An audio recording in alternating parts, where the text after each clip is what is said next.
Jo sí que dormí bé, pare. Sabia que avui era l'últim dia que dormia al meu llit. He dormit com un tronc. Això espera, perquè em sembla que ell serà l'únic noi que veuré durant molt de temps. Se suposa que hauria d'escriure què significa viure amagat.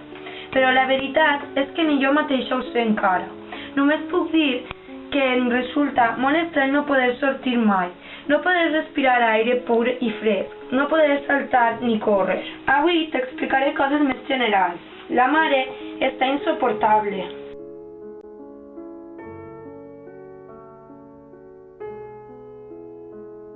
Anna, no hauries de jugar d'aquesta manera amb Peter, no és de colors. Només vull divertir-me una mica, amb algú que riure i fer el pallasso. És lògic que vulgui una mica d'acció. No sé, què passa amb aquests nois? Que no.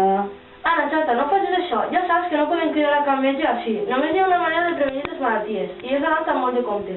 Deixa'm veure't la llengua. Mare, no té cap sentit. Vinga, Anna, no sigues criatura ara. Ensenya'm la llengua. Pare, he somiat que venien els edats i m'arrossegaven fora, com van fer amb Chopi. D'on em vindrà l'ajuda? L'ajuda em vindrà de Yahvé, el creador del cel i de la terra. No permetrà que rellisqui el teu peu, ni que s'adorga aquell que et guarda. Mai no s'adorm el guardià d'Israel. Yahvé et guardarà de tot mal, et guardarà de la vida. Yahvé guardarà tots els teus passos des d'ara i sempre més. Amén. Sé que són els de l'uniforme verd, han anat a demanar reforços, segur que tornen. Pare, anem-nos d'ací, ja no podem quedar-nos, marxem.